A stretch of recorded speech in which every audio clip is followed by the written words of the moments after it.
Kala itu di suatu daerah di Jawa Tengah, sekitar tahun 2001, pada suatu malam yang tampak biasa bagi kebanyakan orang, ternyata menyimpan rasa yang berbeda bagiku. Ketika angin malam menyapu wajah, aku duduk di atas sepeda motor bersama seorang tukang ojek, meresapi perjalanan yang telah kutempuh setelah bertahun-tahun merantau. Di tengah perjalanan, mataku tertarik pada sebuah warung sop buntut besar yang berdiri di sisi jalan. Di dekat jembatan, warung itu begitu ramai, penuh dengan pengunjung yang datang silih berganti, menimbulkan kesan bahwa tempat tersebut telah menjadi destinasi kuliner yang terkenal di daerah ini. Di saat itu, ingatan masa lalu tiba-tiba menyeruak. Di sanalah dulu berdiri rumah Yuli, teman SMA-ku yang kini entah berada di mana. Perubahan itu membuatku termenung sejenak, menyadari betapa banyak hal yang telah bergeser selama 4 tahun sejak aku meninggalkan kampung halaman untuk merantau ke Sumatera.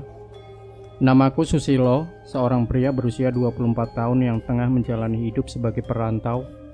Keputusan merantau bukanlah pilihan yang datang dengan mudah, melainkan karena keadaan kondisi ekonomi keluargaku yang pas-pasan, membuat bapak hanya mampu menyekolahkanku sampai ke jenjang SMA.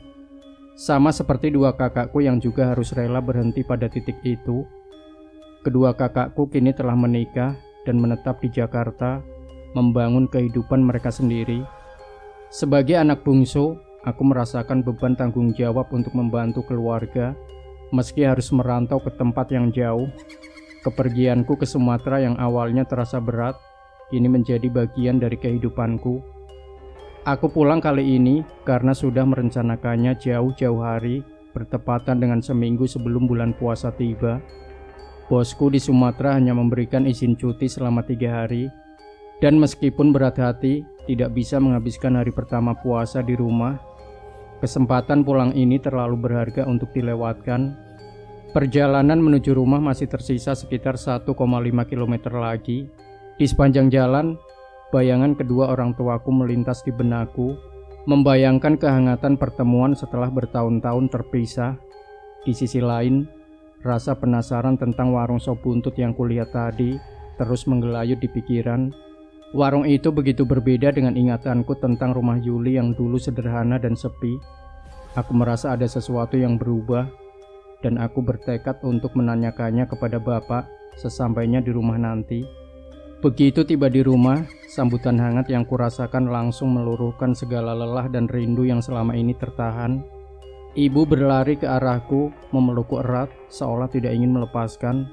Air mata bahagianya membasahi bajuku, menunjukkan betapa dalam rindu yang ia rasakan selama 5 tahun terakhir ini. Bapak ikut bergabung, menambah kebahagiaan di malam itu. Rasanya seperti menemukan kembali bagian dari diriku yang hilang selama di perantauan. Setelah melepas rindu dengan kedua orang tua, beberapa tetangga datang berkunjung.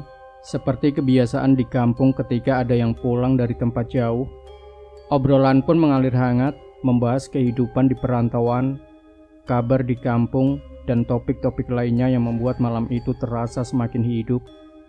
Banyak yang berkomentar bahwa aku terlihat lebih gemuk, meskipun kulitku lebih gelap akibat terik matahari Sumatera.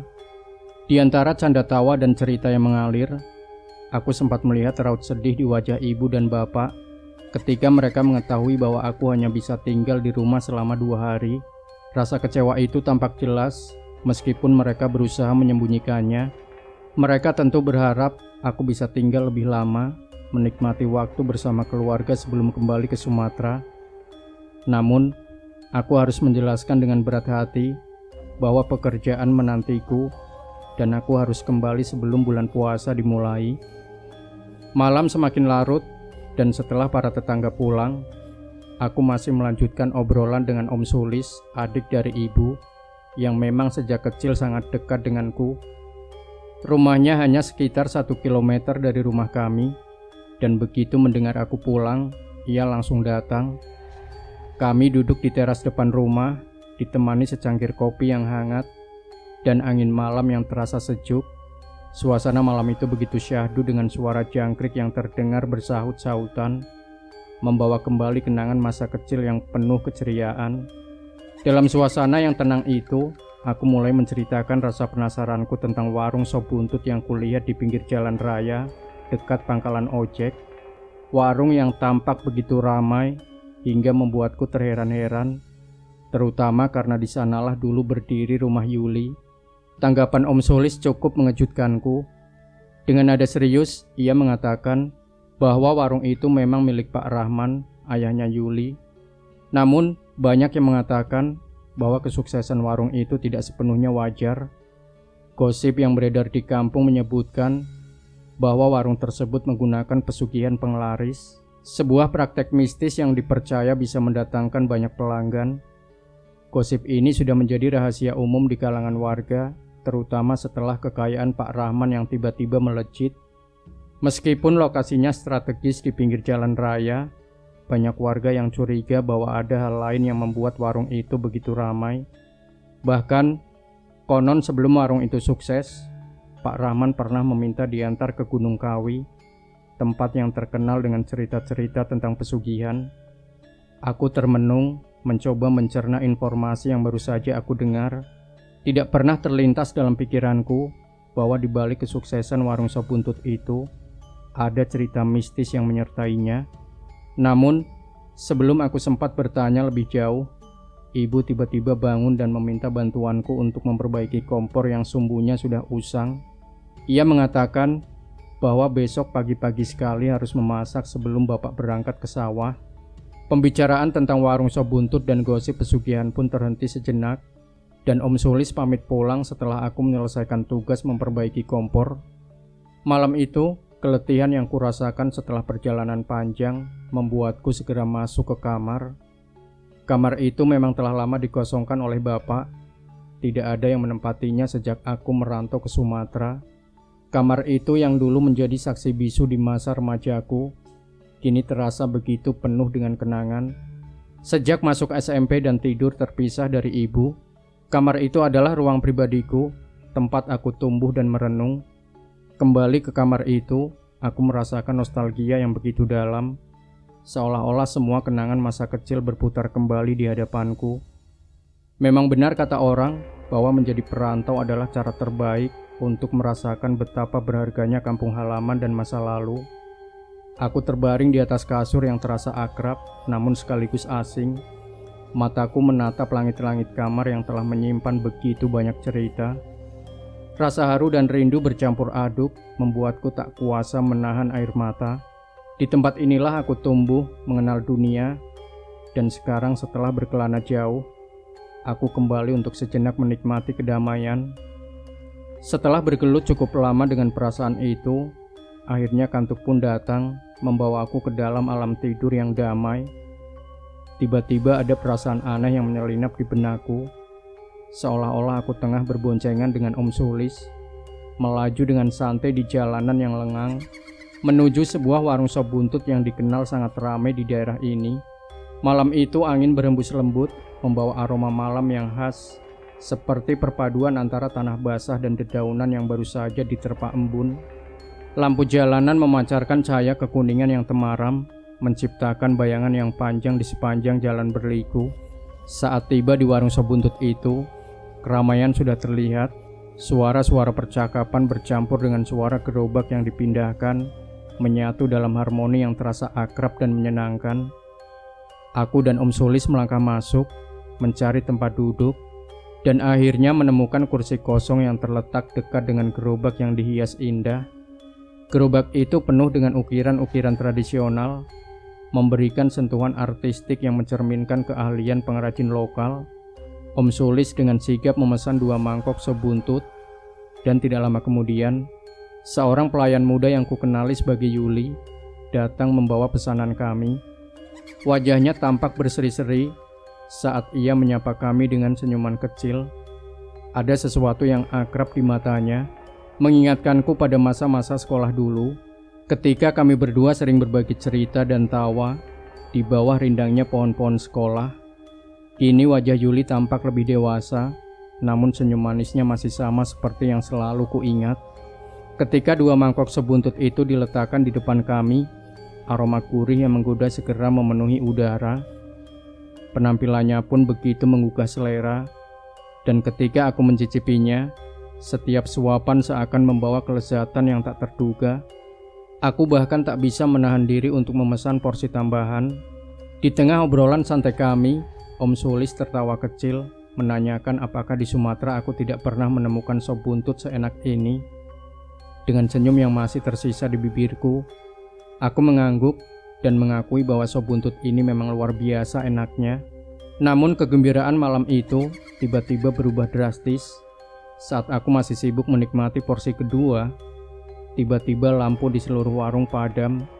Kegelapan pekat menyelimuti kami, dan dalam sekejap, suasana yang semula hangat berubah menjadi mencekam. Aku tak bisa melihat siapapun. Bahkan Om Sulis yang hanya duduk di sampingku pun seolah hilang dari pandangan. Di tengah kegelapan yang menyesakan, tubuhku terasa kaku dan udara seolah menjadi lebih dingin. Suara gemerisik dari arah dapur tiba-tiba membuat bulu kuduku meremang. Dari kegelapan itu muncul sosok hitam berbulu tebal. Makhluk itu tampak besar dan gemuk dengan tinggi yang bahkan melampaui diriku. Setiap langkahnya menggema di dalam ruangan yang hening, menciptakan ketegangan yang semakin mencekam. Sesaat kemudian lampu menyala kembali, meski redup dan remang-remang. Cahaya yang lemah itu hanya cukup untuk memperlihatkan bayangan samar-samar, namun cukup bagiku untuk melihat bahwa Om Sulis tidak lagi berada di sampingku. Tubuhku mulai gemetar dan ketakutan perlahan menguasai diriku. Rasa panik menjalar di seluruh tubuhku. Namun, entah mengapa aku sama sekali tak mampu mengeluarkan teriakan. Suasana yang semula ramai, kini berubah menjadi sunyi senyap, dan hanya ada aku serta makhluk hitam itu di dalam ruangan. Mataku terus mengawasi gerak-geriknya, dan di dalam hatiku, aku mulai menyadari bahwa makhluk ini pasti adalah genderuwo, seperti yang sering kudengar dalam cerita-cerita rakyat. Sejenak kemudian makhluk itu berbalik menuju dapur. Detik-detik terasa berjalan sangat lambat saat aku menunggu dengan cemas. Hingga akhirnya dia muncul kembali.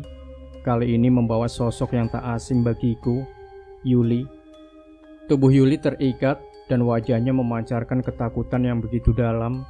Meskipun tak ada suara yang keluar dari bibirku, jeritan Yuli menggema di dalam kepalaku, memohon agar aku menolongnya. Desakan emosional itu menghantam diriku, namun tubuhku terasa kaku, tak mampu bergerak atau melakukan apapun. Genderuwo itu dengan brutal mendudukkan Yuli di sebuah kursi plastik. Pemandangan yang terjadi berikutnya begitu mengerikan, hingga membuatku merasa seperti tenggelam dalam mimpi buruk yang tak berujung. Dengan lahap, makhluk itu mulai menggigit tubuh Yuli, dimulai dari kakinya. Darah memercik ke segala arah. Sementara jeritan dan tangisan Yuli terus terdengar menghantam dinding-dinding ruang itu dengan kerasnya. Setiap kali genderuwo itu menggigit dan mencabik tubuh Yuli, suaranya begitu jelas, seperti suara gigi tajam yang beradu dengan tulang. Aku hanya bisa menonton dengan ngeri, tak bisa bergerak, apalagi menolong. Perlahan suara Yuli mulai meredup, seiring dengan berkurangnya bagian tubuh yang tersisa. Keheningan yang mengikuti terasa lebih menakutkan daripada jeritan sebelumnya. Dalam pikiranku yang kacau, aku mulai menduga bahwa Yuli mungkin sudah tak bernyawa lagi. Genderuwo itu berhenti sejenak, lalu dengan langkah lambat namun pasti, dia mulai mendekat ke arahku. Dalam kepasrahan yang penuh ketakutan, aku hanya bisa berdiri kaku, menunggu nasib yang tak terhindarkan. Saat tangan makhluk itu hampir menyentuh leherku, tiba-tiba aku menemukan kekuatan untuk berteriak. Suara itu akhirnya keluar dari tenggorokanku, meledak dalam keputusasaan. Teriakanku menggema, dan dalam sekejap aku tersentak bangun. Tubuhku basah oleh keringat, dan nafasku tersengal-sengal. Semua itu ternyata hanya mimpi buruk. Aku segera bangkit dari tempat tidur dan berlari ke dapur meraih segelas air putih untuk menenangkan diriku. Malam yang hening di rumahku terasa sangat berbeda setelah mimpi mengerikan itu. Suara dengkuran bapak masih terdengar dari kamar, menandakan bahwa beliau tak terpengaruh oleh kegaduhan kecilku. Sejak kecil, aku sudah terbiasa mendengar dengkuran keras bapak setiap kali beliau tidur nyenyak. Meskipun rasa takut masih menyelimuti pikiranku, aku mencoba mengingatkan diriku bahwa ini adalah rumahku, tempat di mana aku merasa aman dan terlindungi.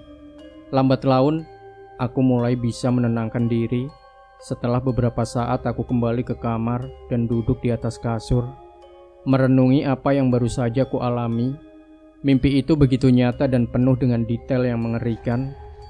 Aku lalu teringat bahwa mungkin mimpi buruk ini adalah akibat dari cerita Om Sulis tadi sore tentang gosip pesugihan yang katanya digunakan oleh warung sop buntut yang selalu ramai di dekat pangkalan ojek.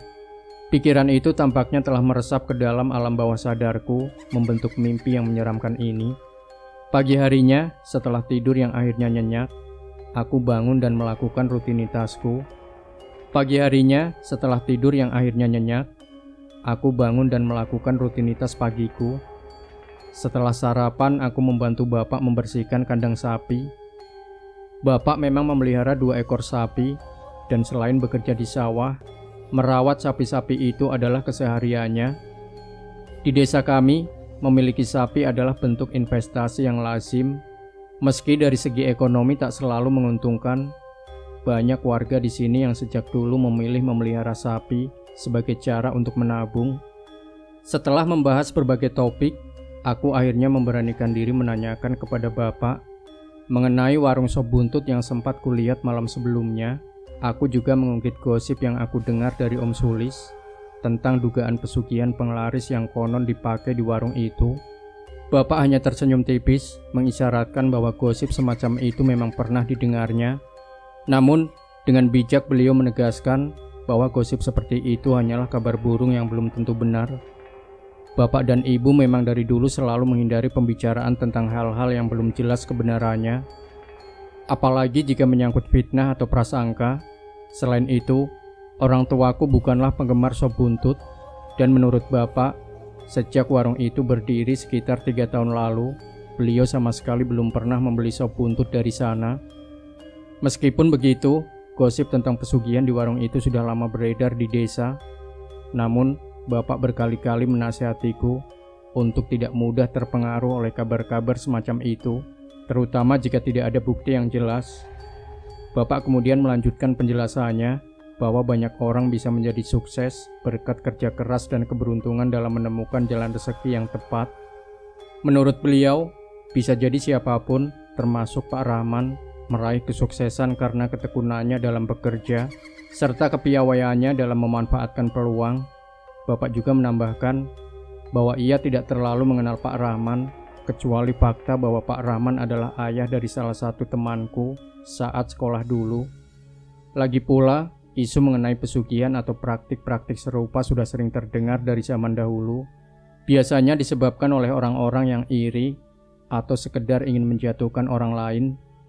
Setelah itu bapak menutup pembicaraan dengan mengatakan bahwa ia tidak ingin lagi membahas hal-hal semacam itu, karena sekarang adalah waktunya kami bercengkrama sebagai keluarga.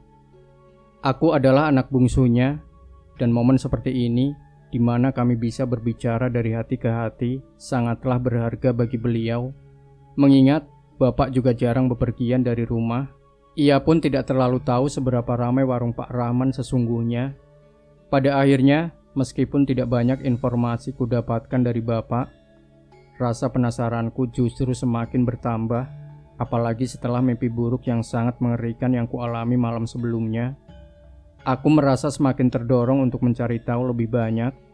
Namun, aku memutuskan untuk tidak menceritakan mimpi itu kepada bapak, terutama karena beliau sudah memberi isyarat agar aku tidak terlalu memikirkan gosip-gosip yang tidak jelas kebenarannya. Hari itu kuhabiskan dengan berkeliling mengunjungi teman-teman masa kecilku di desa.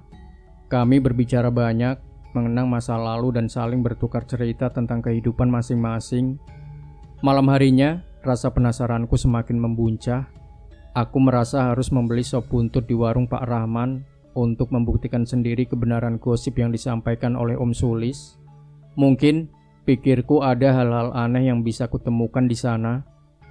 Konon, salah satu tanda warung yang menggunakan pesugihan penglaris adalah perbedaan rasa makanan ketika dimakan di tempat dan saat dibawa pulang. Aku merasa tertantang untuk mencobanya sendiri. Sekitar pukul 7:30 malam, aku pun memutuskan untuk pergi ke sana. Setelah tiba, aku mendapati bahwa warung itu memang milik Pak Rahman. Ia tampak sibuk melayani para pelanggan yang datang silih berganti, dibantu oleh 4 orang karyawannya. Warung itu ternyata cukup ramai dengan pelanggan yang tidak hanya berasal dari sekitar desa, tetapi juga dari luar daerah. Hal itu terlihat dari beberapa mobil yang parkir di depan warung, yang plat nomornya menunjukkan bahwa mereka berasal dari luar kota. Letak warung yang strategis di pinggir jalan raya tampaknya menjadi salah satu alasan kenapa tempat itu selalu ramai. Dari luar, bangunan warungnya tampak biasa saja, tetapi ternyata memanjang ke belakang. Saat aku melewati tempat itu sebelumnya, aku tidak terlalu memperhatikannya. Namun kini aku melihat lebih jelas. Di garasi warung tersebut, aku melihat sebuah mobil Toyota Kijang terparkir. Di masa itu mobil tersebut termasuk kendaraan mewah, dan aku menduga Pak Rahman mungkin adalah satu-satunya orang di desa yang memiliki mobil semacam itu. Di lingkungan sekitarku, bahkan orang yang memiliki sepeda motor saja bisa dihitung dengan jari. Bapakku sendiri masih menggunakan sepeda kayu untuk bepergian kemana-mana. Pak Rahman tampaknya tidak mengenaliku. Mungkin ia sudah lupa bahwa aku adalah teman sekolah putrinya, Yuli, dan bahwa dulu aku pernah beberapa kali datang ke rumahnya untuk belajar kelompok. Aku akhirnya memutuskan untuk memesan 1 bungkus sop buntut untuk dibawa pulang. Awalnya aku berencana makan di tempat, tetapi melihat keramaian yang ada, aku mengurungkan niatku. Aku merasa tidak akan bisa menikmati makanan dengan suasana seramai itu. Setelah membayar pesananku, aku segera pulang dengan mengayuh sepeda bapak. Sesampainya di rumah, aku segera mencicipi sop buntut yang kubeli. Namun, rasanya ternyata biasa saja, bahkan cenderung tidak enak menurutku. Aku hanya membeli 1 porsi, mengingat orang tuaku tidak menyukai sop buntut. Sambil makan, pikiranku kembali melayang ke cerita Om Sulis tentang pesugihan penglaris yang digunakan oleh Pak Rahman. Namun, aku tidak berani mengambil kesimpulan apapun karena belum sempat membandingkan rasanya jika aku makan langsung di warung. Setelah beberapa saat, beberapa temanku datang berkunjung. Seperti malam sebelumnya, kami tertawa bersama, bercanda, dan saling bercerita tentang banyak hal. Beberapa dari mereka sempat menanyakan tentang kemungkinan adanya lowongan pekerjaan di Sumatera. Aku hanya menjawab bahwa jika ada peluang kerja yang menjanjikan, aku pasti akan mengabari mereka lewat surat.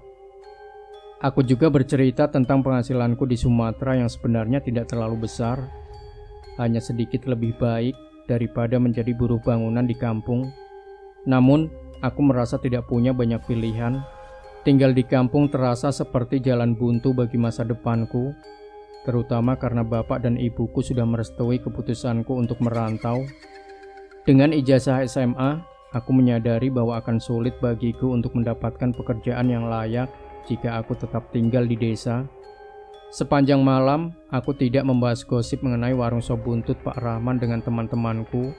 Selain karena semua itu belum pasti kebenarannya, aku juga tidak ingin merusak suasana ceria malam itu dengan hal-hal yang menakutkan atau meresahkan. Keesokan harinya, suasana pagi yang cerah menyapaku, dan aku memutuskan untuk melanjutkan kegiatan yang sempat tertunda sehari sebelumnya. Aku kembali mengelilingi kampung, menyapa teman-teman lama yang belum sempat kukunjungi. Rindu yang tertahan pada pertemuan sebelumnya seolah menemukan pelepasan di tawa dan canda yang mengisi setiap pertemuan. Dalam setiap obrolan, kenangan tentang masa kecil hingga cerita tentang kehidupan sehari-hari yang telah berubah seiring waktu menjadi topik utama. Pembicaraan ringan tentang pekerjaan di kota besar, utamanya di Sumatera, seringkali menjadi bumbu perbincangan. Teman-temanku yang belum beruntung menemukan pekerjaan tetap tampak tertarik ketika aku beritahu bahwa terkadang ada lowongan di tempat kerjaku. Namun aku juga mengingatkan bahwa pekerjaanku saat ini hanyalah pekerjaan rendahan, dan atasan di sana cukup ketat dengan aturan, termasuk waktu liburan yang sangat terbatas. Aku pun tak lupa bercerita bahwa besok aku harus segera kembali ke Sumatera, karena selain tidak ingin melanggar aturan bos, aku juga harus mempertahankan pekerjaan ini untuk membantu keluargaku. Menjelang sore hari, aku akhirnya kembali ke rumah. Setelah seharian berkeliling kampung, rasanya ada kehangatan tersendiri ketika bisa menghabiskan waktu bersama kedua orang tua. Sore itu kami menikmati makan malam sederhana bersama. Di meja makan, keheningan sesekali diselingi percakapan ringan. Namun aku bisa merasakan kegelisahan di wajah ibu. Ia tampak sedih mengetahui bahwa besok aku harus kembali ke perantauan, meninggalkan kampung halaman dan keluarga lagi. Meskipun begitu, aku tetap meminta doa restu dari mereka agar pekerjaanku di Sumatera bisa berjalan lancar, serta harapanku untuk bisa mengumpulkan lebih banyak uang, sehingga tahun depan aku bisa pulang, setidaknya saat lebaran yang tahun ini terpaksa kulewatkan. Setelah makan malam, waktu berjalan perlahan di ruang tamu. Obrolan ringan berkembang menjadi percakapan panjang tentang kehidupan, pekerjaan, dan harapan-harapan masa depan. Bapak dan ibu banyak memberikan nasihat, terutama mengenai kehidupan di perantauan. Pesan-pesan mereka mengalir begitu saja, terutama bagaimana aku harus selalu menjaga sikap, menghormati orang lain, dan yang terpenting, tidak terjebak dalam pergaulan yang bisa menjerumuskan. Ibu bahkan sempat mengingatkanku tentang pentingnya memperlakukan perempuan dengan baik, dimanapun aku berada. Harapannya, suatu hari aku akan menemukan jodoh yang baik dan bisa membawa kebahagiaan dalam hidupku. Percakapan kami terus berlanjut hingga hampir jam 9 malam, sampai akhirnya aku pamit keluar untuk menghirup udara malam sebelum tidur. Dengan sepeda tua yang masih setia menemaniku, aku meluncur ke arah warung sop buntut Pak Rahman. Namun, saat tiba di sana, suasana sudah sepi. Dari kejauhan aku melihat para pekerja Pak Rahman bersiap-siap pulang. Aku segera mempercepat langkah menuju warung, berharap masih bisa memesan seporsi sop buntut. Namun, harapanku pupus ketika melihat lampu depan warung mulai dimatikan, dan salah satu pekerja memberitahuku bahwa sop buntut baru saja habis. Tak lama setelah semua pekerja pergi, muncullah seorang laki-laki dari dalam warung. Seketika aku mengenalinya. Dia adalah Mas Argo, kakak kelasku saat SMA dulu. Kami tidak terlalu dekat, namun kenangan bermain bola bersama beberapa kali masih melekat di ingatanku. Kami sempat saling menyapa singkat di depan warung. Mas Argo meminjam korek api dariku untuk menyalakan rokoknya. Ia bercerita bahwa sudah 2 tahun ini bekerja di warung Pak Rahman. Pembicaraan kami berlangsung singkat karena tak lama setelah beberapa hisapan rokok, Mas Argo pamit pulang. Ia baru saja menikah dan istrinya takut sendirian jika ia pulang terlalu larut. Setelah ia pergi, aku pun memutuskan untuk kembali ke rumah, di mana bapak dan ibu ternyata masih menungguku di ruang tamu. Kehangatan keluarga kembali terasa ketika kami duduk bersama di ruang tamu, membicarakan hal-hal kecil hingga nasihat besar yang selalu menyertai setiap perpisahan. Bapak mengingatkan untuk selalu berhati-hati dalam pergaulan, dan ibu menegaskan kembali pesan agar aku selalu menjaga diri dan tidak bermain-main dengan perasaan perempuan. Mereka berharap agar perjalanan hidupku di perantauan membawa keberkahan, dan kelak aku bisa menemukan jodoh yang baik. Malam itu diakhiri dengan doa-doa yang menyejukkan hati. Bapak dan ibu memelukku bergantian, menyisipkan harapan dan kekhawatiran yang sama-sama dirasakan oleh orang tua manapun ketika harus melepas anaknya pergi jauh. Rasa haru dan sedih menyelimuti suasana malam itu. Sementara pikiran tentang perjalanan esok hari terus berputar di benakku, aku berusaha untuk tetap kuat. Meskipun ada bagian dalam diriku yang merindukan waktu yang lebih lama bersama mereka. Ketika akhirnya aku merebahkan diri untuk tidur, rasanya baru saja mata ini terpejam. Tiba-tiba aku merasakan diriku berada di tempat yang sangat gelap. Kesunyian yang menyesakan itu tiba-tiba pecah oleh kehadiran sosok yang menyeramkan. Sosok genderuwo muncul dengan lampu yang tiba-tiba menyala redup, memberikan bayangan samar-samar di sekitarnya.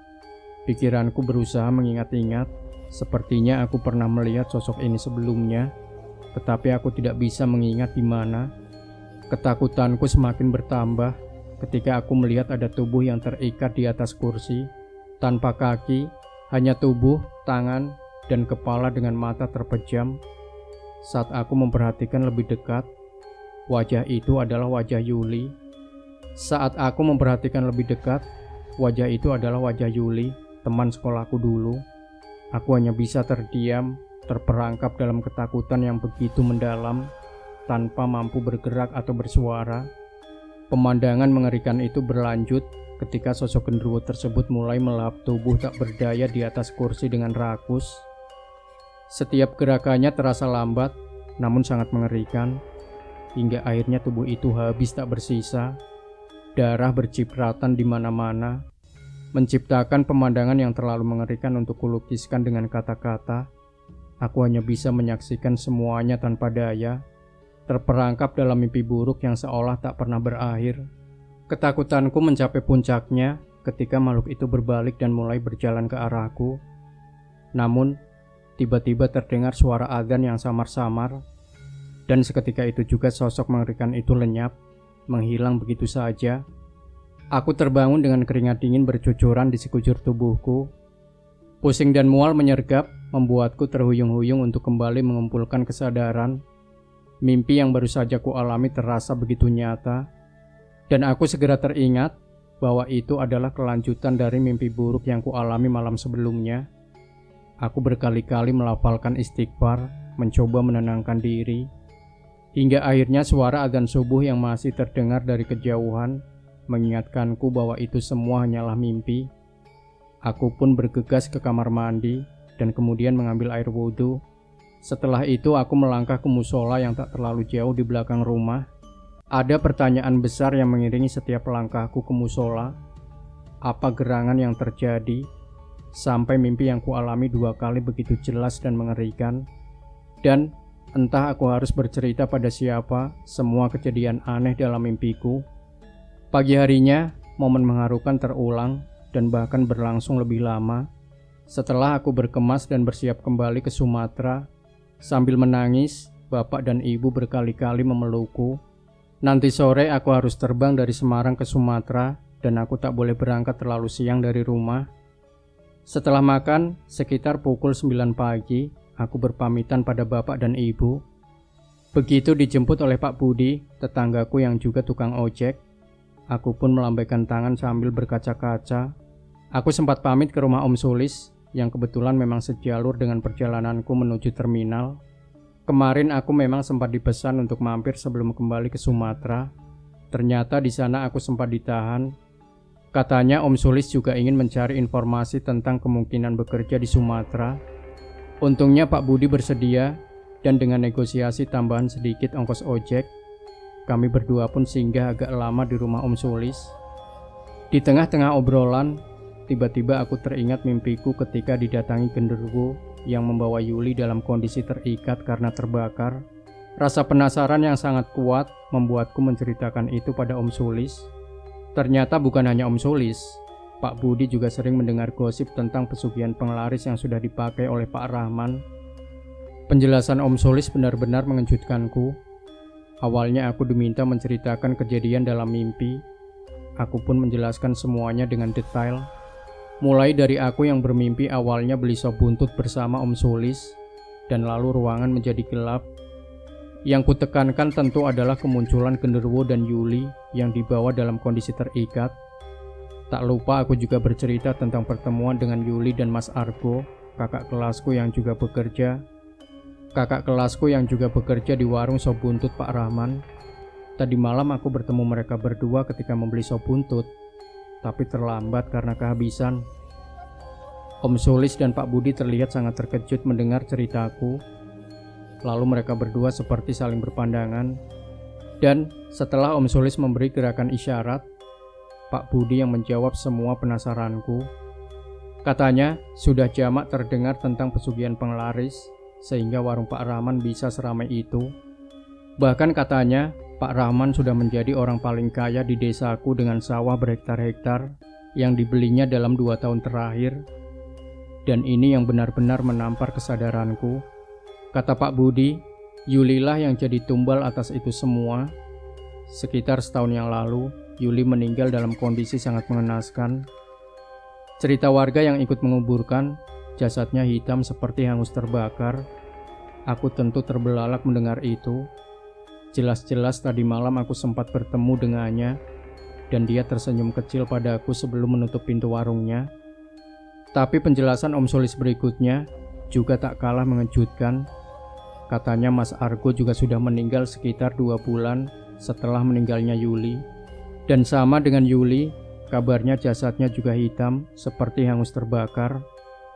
Walaupun tak bisa dibuktikan, banyak warga yang menduga bahwa Yuli dan Mas Argo telah menjadi tumbal dari pesugihan penglaris yang dijalani Pak Rahman.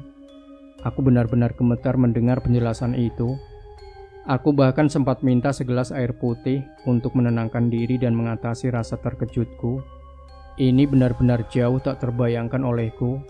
Berarti 2 orang yang aku temui tadi malam, yaitu Yuli dan Mas Argo, sama-sama telah meninggal dunia. Karena belum benar-benar percaya, aku berkali-kali menanyakan pada Om Sulis, apakah benar Yuli dan Mas Argo sudah meninggal? Jawaban Om Sulis selalu sama, bahwa Yuli dan Mas Argo memang sudah meninggal dan dipercaya banyak orang sebagai tumbal atas kekayaan Pak Rahman. Setelah kira-kira 30 menit di rumah Om Sulis, aku pun pamit dan Pak Budi lalu mengantarku ke terminal. Kami berdua sempat lewat di depan warung sop buntut Pak Rahman yang juga sangat ramai siang itu. Mungkin warung itu baru saja dibuka.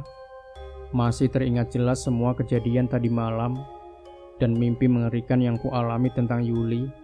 Juga tentu saja penjelasan dari Om Sulis dan Pak Budi barusan yang membuat bulu kuduku makin merinding. Di tengah ramainya pembeli, mataku sempat menangkap seorang wanita melambaikan tangan ke arahku dan wajahnya begitu jelas, yaitu Yuli. Entahlah apakah benar ramainya warung sop buntut Pak Rahman adalah karena pesugihan penglaris yang dijalaninya, dan apakah benar juga kematian Yuli dan Mas Argo adalah karena menjadi tumbal atas itu. Pertanyaan-pertanyaan itu tak pernah benar-benar kutemukan jawabannya dan tetap menjadi misteri sampai aku kembali ke Sumatera.